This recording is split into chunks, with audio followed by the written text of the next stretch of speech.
recording and share. Okay, let's start. So, welcome everyone. Last week when we did the first discussion, I did an introduction to Kabbalah. And Kabbalah, what it means, we're going to talk about it real quick. It means literally in Hebrew, reception. So the Kabbalah is a form of mysticism that is a reception from a message that supposedly come from a different realm, a different dimension, that some mystics are able to get. Now, for most of the people, a mystic is somebody who goes and have a mystical experience, meaning that he have an experience where he connect with a dimension that most of us cannot connect to. Now, for people that are not mystics, how do we access this knowledge? How do we access these teachings? Through the study of the writings and the vision of the mystics. Because most of the mystics, most of the spiritual people, when they come back from their mystic journey, they write it down, or they paint it, or they do something so they can bring to us, the rest of the people who don't have this mystical experience, the teaching that they got from their trip. So Kabbalah is really this reception, and there are plenty of books, plenty of teachings from master to students that are passed along from generation to generation. And for us, we can then learn the books, learn the teaching, using some of their techniques that we also got from these masters, and then through that touch a little bit of the knowledge, the well of wisdom that Kabbalah has, which is great for people. We don't need to be a mystic or to have mystical experiences to be able to get this knowledge and to apply this knowledge in our life. So what I brought last week was a tool that is a tool that Kabbalah uses in order to create some understanding and connection between words. That tool is called Gematria, which is a tool that associates to letters, the Hebrew alphabet letters, a numerical value.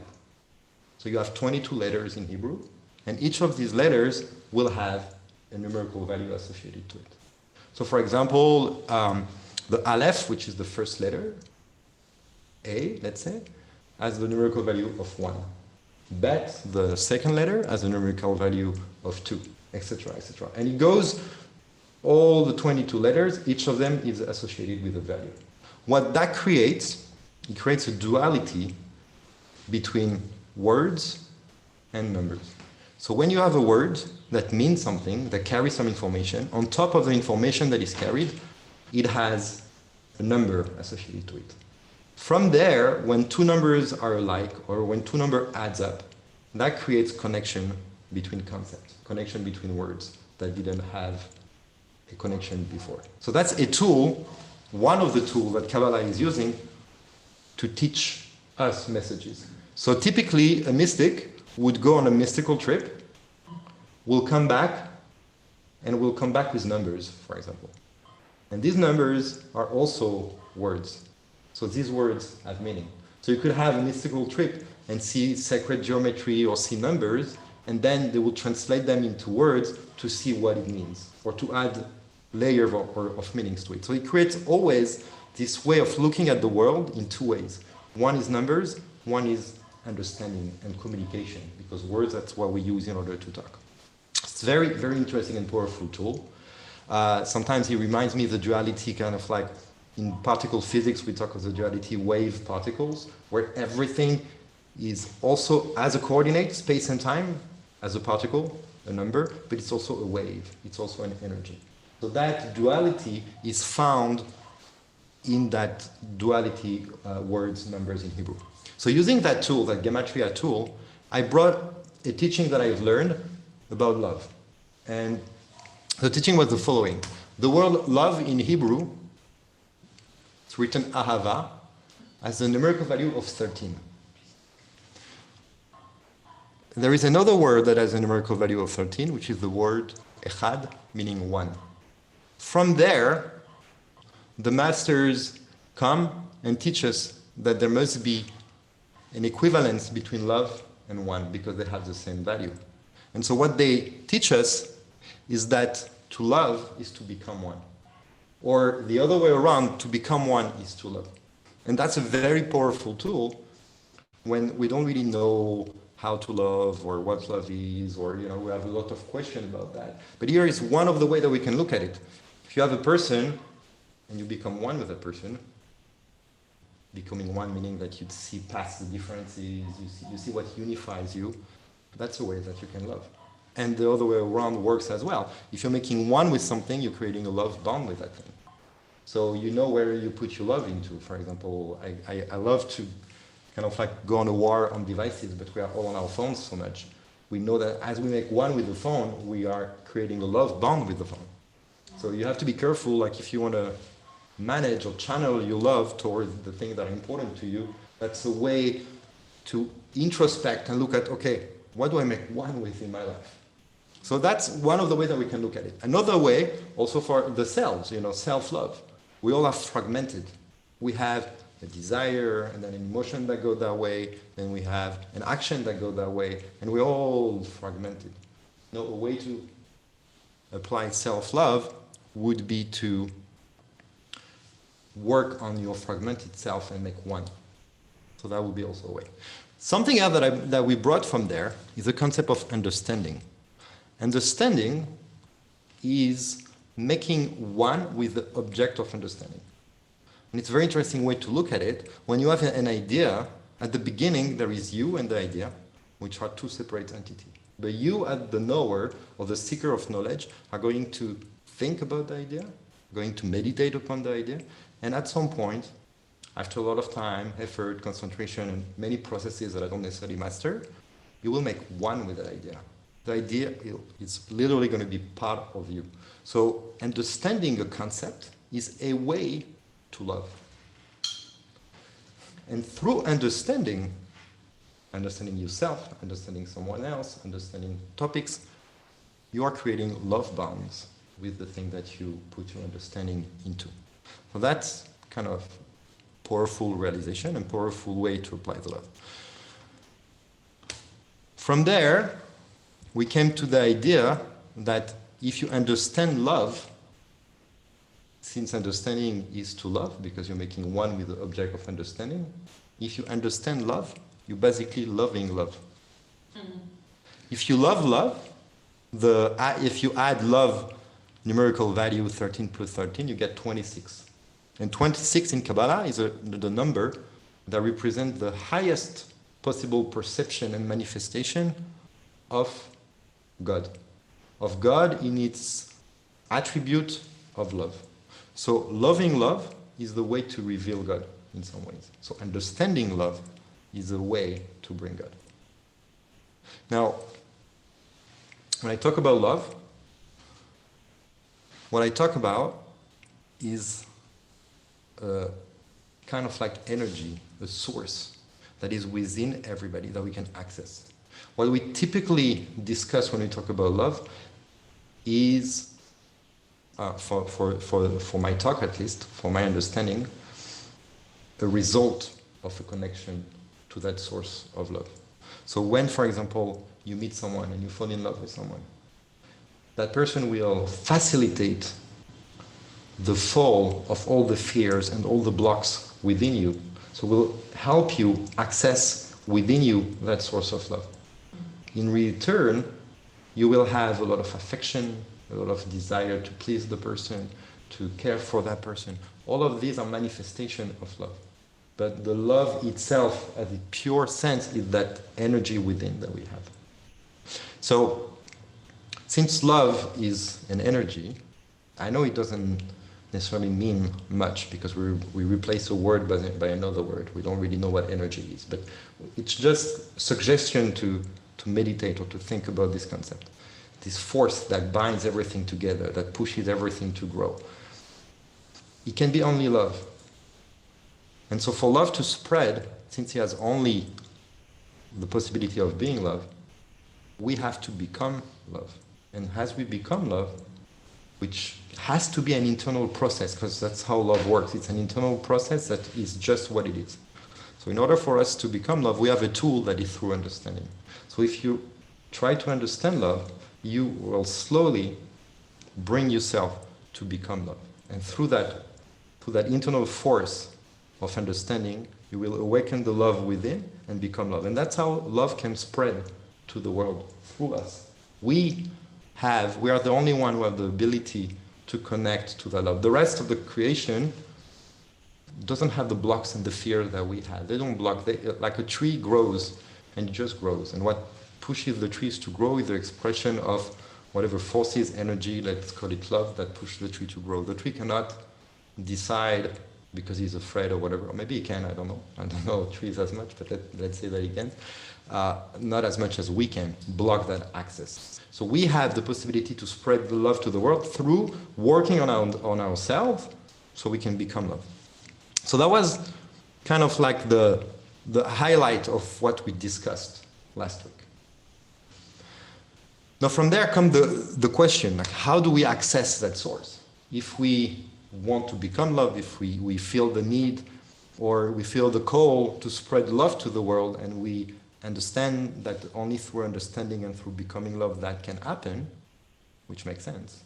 Because if you try to force love on somebody, that's not really love. That's not how loves work. You cannot go on a war on the name of love. That's not how it works. Works is internal. So if you really want to do that, how do we do that? What are the tools that we have? Okay, understanding love, it's a nice concept. We definitely can meditate on it, but we need more tools in order to be able to do that.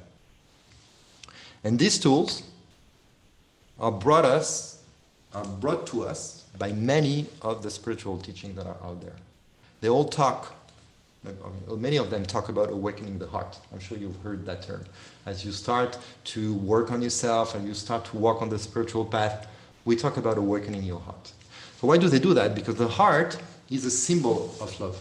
So when they talk about awakening the heart, they talk about ways that they can teach us so we can access that energy inside, that source of love. And so the teachings of these spiritualities are giving us tools and guides and practices to be able to access that. And Kabbalah has its own tool, and it's called the Tree of Life. So you may have heard about that concept of Tree of Life. One of the ways to understand it, I don't say it's the only one, it's a very deep concept that goes beyond whatever I can discuss.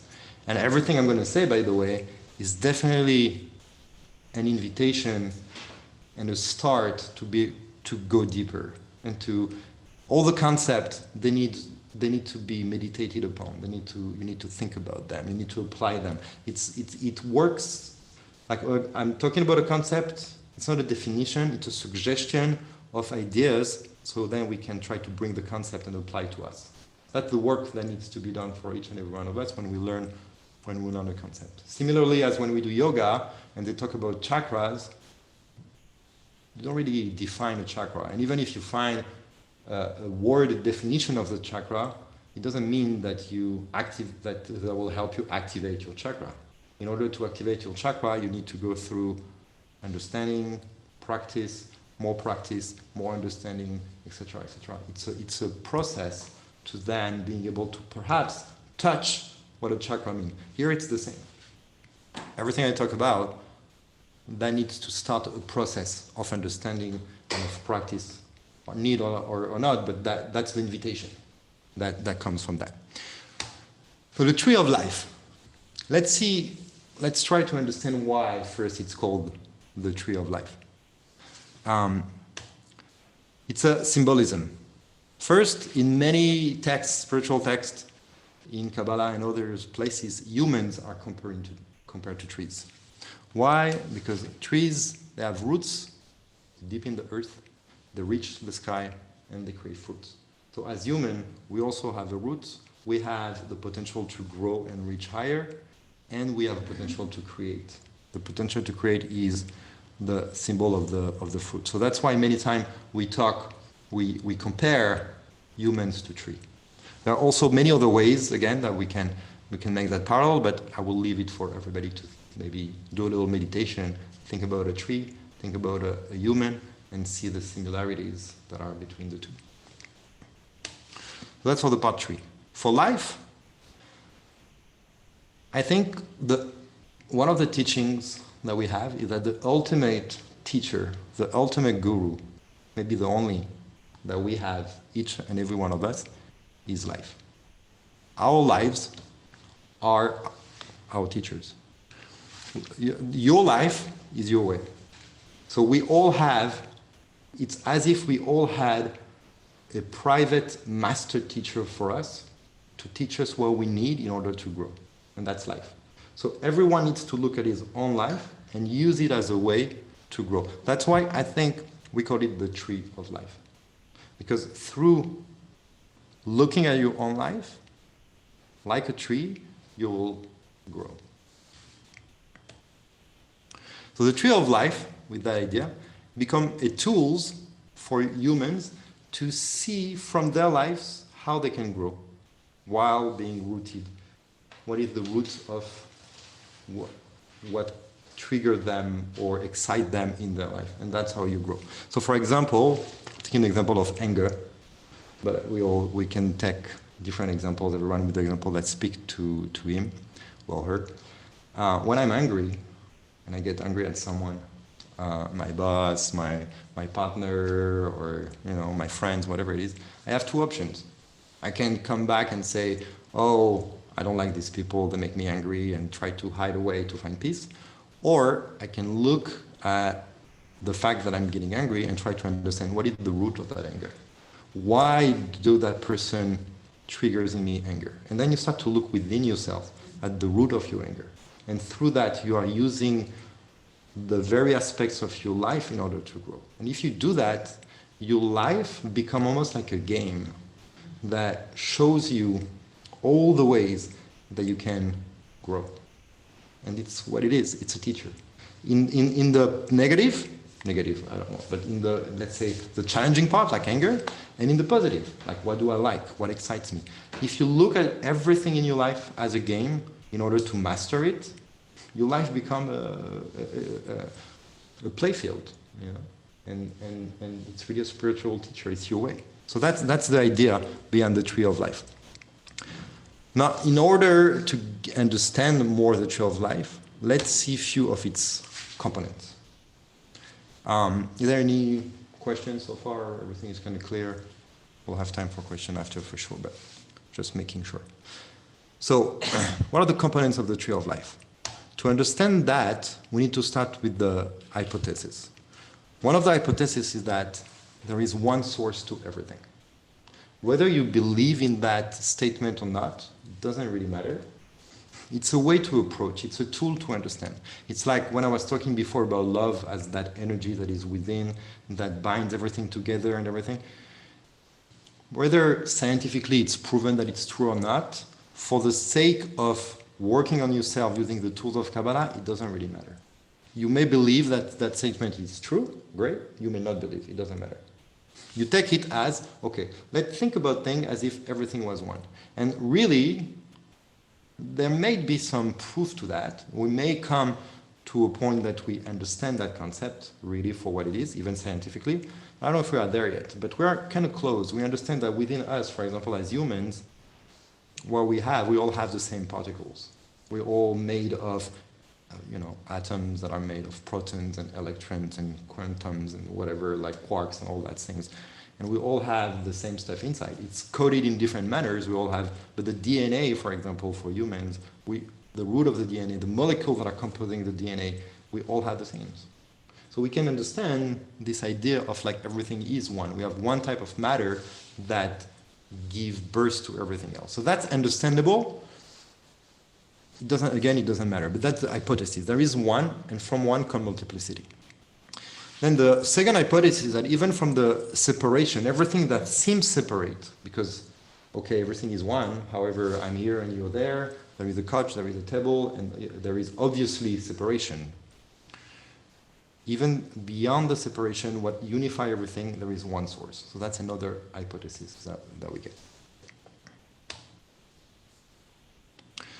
Now from that one source, to go to what seems to be a divided world, that source, its energy flowed through 10 portals of energies that are called the Sefirot. These Sefirot, this portal of energies, are the basic components of the tree of life. I have a diagram right after which will make it a little bit clearer. So the Sefirot, there are 10 of them, and there are vessels, there also are the roots, there are also the source, as to bring the energy from one to multiple.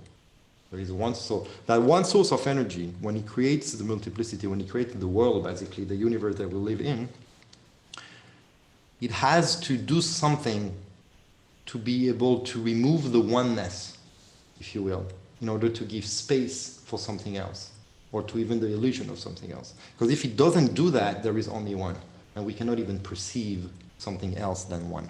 The way he does that, it's like he retracts himself in some ways and share his energy through these 10 portals.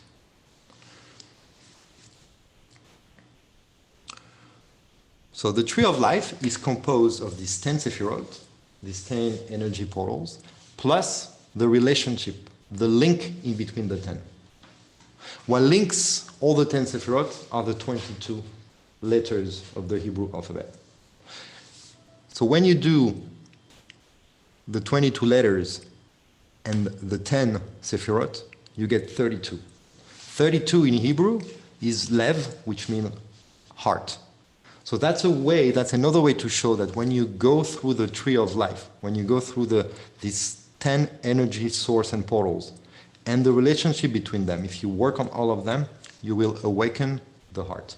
That's called the 32 pathways to the heart. So that's how one of the ways that Kabbalah is talking about awakening the heart. They are talking about the 32 pathways. And these 32 pathways are these 10 Sefirot and the links between them.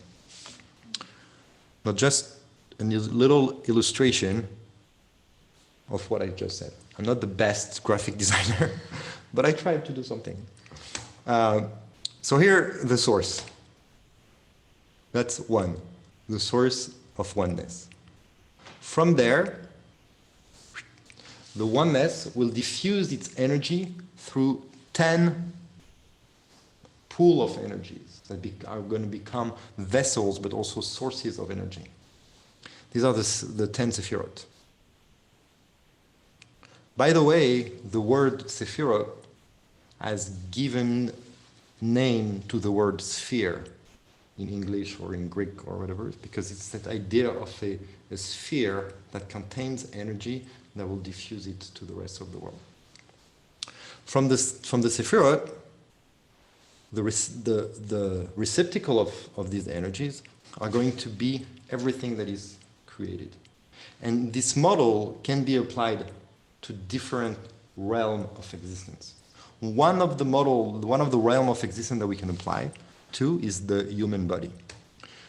So the human body, which here I took like a picture from Alex Gray that depicts the body and the chakras, but it's kind of the same idea. It's not exactly the same, but it's similar enough that I felt comfortable using it. The chakras or the Sefirot are energetical points that are in our energetical body that bring energy from the dimension above the physical dimension to our physical dimension. And that's what the Sefirot are doing, for example, for the body. So as a way to use the Sefirot, and we're going to see later, we can think about this point of energy and how they apply to our body. Which type of energies do we receive in our body? Okay. We'll get into that in a minute. Now, when you go from one to multiplicity, that's the process of creation. We're creating a person, we're creating a world, we're creating a system, whatever. There is creation from one to multiplicity. When you go the other way around, when you go from multiple, separated, fragmented to one, that's what we call before love, with that gematria, I think, of the 13, 1 and love. And that makes sense that the way from one to multiple is going through the Sefirot, its energy. So when we are in the fragmented side of the game, if we want to connect back to the oneness, it would make sense that we will go in kind of like reverse through the Sefirot again. So by understanding, by meditating on the Sefirot, on that energy that comes from them, that's how we're going to go back to the oneness. Now there are multiple realms, and it's like a ladder. Every time you can move to the next one. When you graduate one realm, when you unlock, when you awaken your heart in one realm, you move to the next one. So for example, for the human body or for the human being, you have the realm of the psychology, then you have the realm of the emotions, after that you have spiritual, after that you have the cosmic realm, etc., etc. So we start by something, we start maybe by our physical bodies, then we move to the emotional body, then we move to the psychological body, and each of them will have a system of 10 Sefirot in the way that you can approach it. With the Sefirot being a tool for us to get to the next level. And it doesn't have to be working in parallel like I described, it can be everything together. It can be part of you that is like way high cosmically and a part of you that is way low emotionally, and another one that is psychologically. It's like it's a whole map of everything moving in different directions, different axes, all at the same time. But at least with that tool presented, it gives us a way to work on ourselves. And that's what I'm gonna illustrate here, because we have to start somewhere. That you can apply that system to so many different things that it's endless how you understand the system, how the system grows on you. But it's good to start, for example, with emotions or psychology, or it's always good to start with ourselves to try to really understand the system. So to dive a little bit more into that, I'm going to first talk about the 10 Sefirot here, and I'm going to list them. So it will already start to become a little more concrete. Because they have a name, they have a meaning. And that can help us understand what they are when I'm talking about this portal of energy. So the first one is called the Keter, which is translated by crown. And that's, according to that system, the willpower. So everything that is connecting to will and willpower will come from that source of energy that is the Sephira of Keter. Okay? It's also the link to the realm that is above us. The next one, it's called Chokhmah, which is wisdom. The next one, Bina, is understanding. Then we have another one that I put into parentheses because it's a little special, but I'll talk about it later. That is Da'at, it's knowledge. So the Keter, in terms of like the human body, the crown, is kind of outside of our body. It's above us. It's the link to the next realm, wherever we stand. Then we have the wisdom, understanding, and the knowledge, which sometimes can be represented as the right brain, the left brain, and the pineal gland, or the third eye. It's in the spaces in the mind.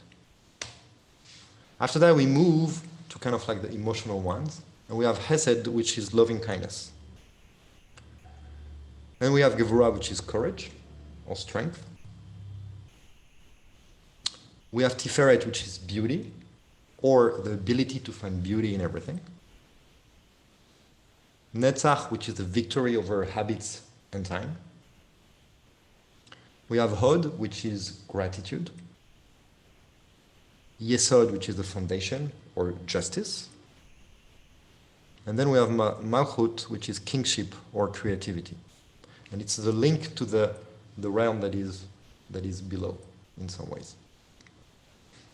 So these are the 10 archetypes of Sefirot, with the 10 wells of energy. So if you want to meditate on it or think about it, you think about this portal of energy where there is pure will. It's like a pool of water full of like pure willpower, or a pool of water full or full with full wisdom, etc., etc. That's how you think about it. And let's take an example. I was talking about the realm of emotions. So I took the example of anger. So I'm going to take the example of anger and see how we can fit anger with these 10 Sefirot listed here. How can we work with that tool? Because beyond the spiritual, mystical aspect of this tool, it can be also a very concrete tool. So let's see how we can work with that. So anger, if I look at the root of it, just an example, but we're all invited to take our own examples and try to think about it deeper. I can be angry because I feel like I deserve more. I can deserve better. And so I don't accept where I'm at. So I'm getting into a situation and that makes me angry because I wish I was, I'm in traffic right now and I wish I was not in traffic. Or I'm in a certain position and a guy refused to move higher in my company and I wish because I think I deserve better. Or whatever it is. One of the root could be that. So that would be expressed in terms of the Sefirot as a lack of gratitude. So your access to the well of energy, that is the HUD, the gratitude, is somehow blocked. So you got to work on that. Another way that you can look at anger, maybe is triggering a scar that you didn't heal yet. Because you didn't have the strength to go inside and to work on your wound. And you didn't have the tools in order to rebalance your psyche so you can get past that scar. Forgive the people who give you that scar and then move past it. So in that system, we will say that you have a lack of courage or gevura and a lack of balance or justice, which is yesod. Another way could be like you're impatient. You want to do things faster. You want to control more, how things come to you. And so that would be a lack of your victory or overcoming of the concept of time. The fact that everything come at the right time. And if it doesn't come at that time, maybe you're not ready, so you need to do more work. So you will have, for example, a lack of netzach.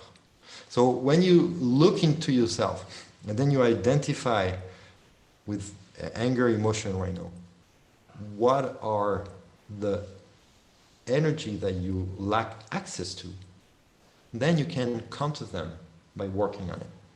So I just took this example, and I'm sure we can find more Sefirot to which anger can be connected to, but just to give the idea, I think you understand the concept.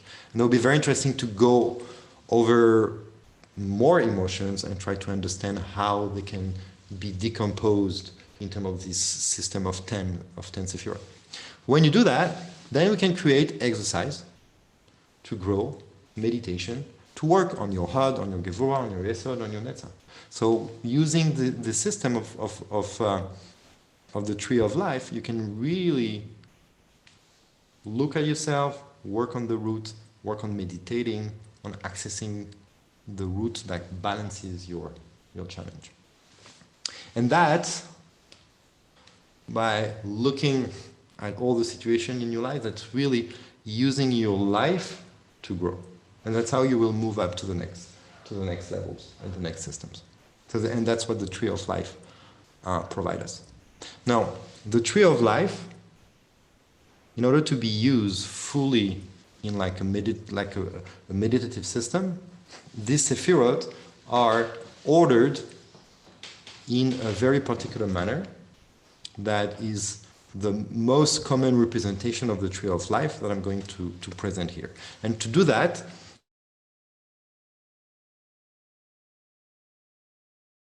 so the first thing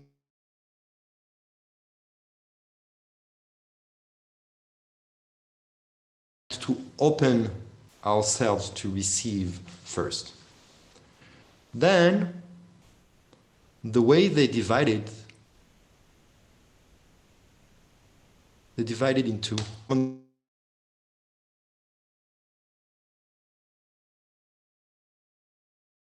mix between masculine and feminine. That doesn't mean man and woman. Man and woman could be an expression of it in some ways, but we all have within us masculine and feminine. And so it's a way to think or to meditate on what in our life is the masculine movement, what is the feminine movement. So that's a tool that we can use. For example, many times we talk about masculine as the energy. The masculine will be something that comes from within to the outside with that energy. And then the feminine will be the matter through which the energy can flow. And so if you have the energy on one side, matter on the other side, when the energy flow without block through the matter, we have the combination of masculine and feminine, and that goes in the middle. Or we can think about masculine sometimes as time and feminine as space. Together you have the space-time continuum through which life can happen.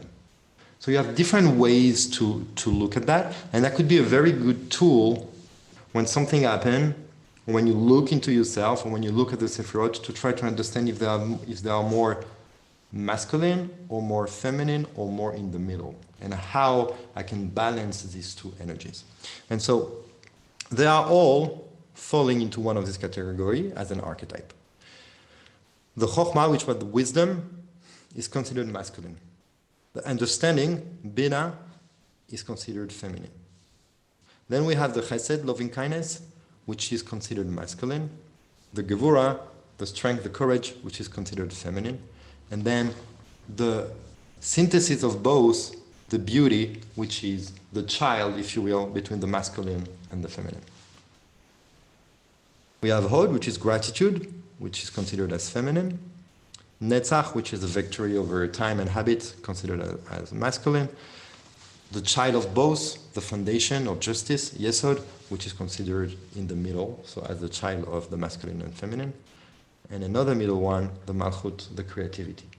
That's when you have the perfect balance between masculine and feminine, that they work together perfectly, you have the center, and then you have your creativity. So these are the 10 Sefirot. Now they are all linked together, and they all influence each other. So there are links that are created between Chokhmah and Keter, between Keter and Bina, between Chokhmah and Bina. They always talk together. They always exchange together. What does that mean exactly? How they exchange? We need to think about how these archetypes touching each other. How you cannot have one without the other. As if you were saying, yes, there is space and time, but you cannot have space without time. So they always communicate together. And even if they make a perfect mix between themselves, even separated, they are still connected. I know these are concepts that are kind of difficult to fully grasp, and it's more kind of like an object of meditation than a concept that can really be explained or understood. But what I want to show here with all these links, we're going to have for each link a letter. So through some type of meditation on the letters, on the Hebrew letters, you can work on the link between two Sefirot. So when before we were talking about anger, that could be a mix of a lack of Hod, which is gratitude, and a lack of Netzach, and the lack of different things. One of the ways to meditate on them, not only thinking about the concept and connecting to the emotion and the feeling and the energy, but you also have letters that you can meditate upon. Like you have some mantras that you can use with different combination of letters that are going then to create some words or even some numerical values. And all of these are meditative tools that are going to help us activate these energy sources, these energy channels. So we have these 22 letters, and they all are fitting one of the links. And they all have a certain way to be pronounced, a certain frequency, and so you can do plays on them in order to activate these links. Now, as we said before, these 10 Sefirot, if you add the 22 letter links, these are the 32 pathways, which is the heart. Lev in Hebrew is 32. So the tree of life is the pathway to awaken the heart. Concretely speaking, when you do this exercise of meditation on the letters and all these energies, what is going to happen is that you're going to awaken your heart. When you awaken your heart, this understanding, this Bina, become your activated, awakened heart. That's why many times we talk about understanding from the heart. Meaning that you've reached a state that you're clear on all the paths, on all the energies, all the emotions, and you can have a heart understanding that is not taint with, let's say, anger, because we talked about anger, or with desire, or with like all of these emotions that prevents you from having a pure heart wisdom, heart understanding. When you get to that place of heart understanding, you can understand the wisdom, the chokhmah, with a pure heart. So you went through all the gates and all the pathways, you awaken your heart, you can come back and understand the wisdom with now a pure heart. When you do that, the understanding and the chokhmah, the wisdom together, the heart understanding, will awaken something else that is called that, which is the knowledge, which is the third eye. So when you have this trio, chokhmah, bina, dat, you have an awakened heart, and you have a third eye, a clear intention. With these three, you can then have access to your real power. So you have the right heart, the right intentions, the right vision, and then you can create with your willpower. That's how, through the Sefirot, through the tree of life, you become what we can call enlightened, or you become somebody who can have a clear vision, who can have clear intention, and can really control or have use this willpower to create. And that's basically the awakening that Kabbalah proposes us through the tree of life. So that's what the tree of life, one of the ways that the tree of life can be understood, is awakening our heart, our third eye, our intention, and our willpower. And on that, I'm going to open to questions or discussions, because I know it was a lot of material and a lot of things to be shared, and what I want to do on the next sessions is to really spend more time on each of the Sefirot, on each of these energy gates, and what are the mantras, what are the ways and the techniques, the meditation techniques to activate them, so we can get to that state. That would be, because I don't want to put too much. I've been talking for almost 45 minutes now, so yeah, I'm gonna stop the recording, or pause the recording. Let me stop it. I want to stop recording.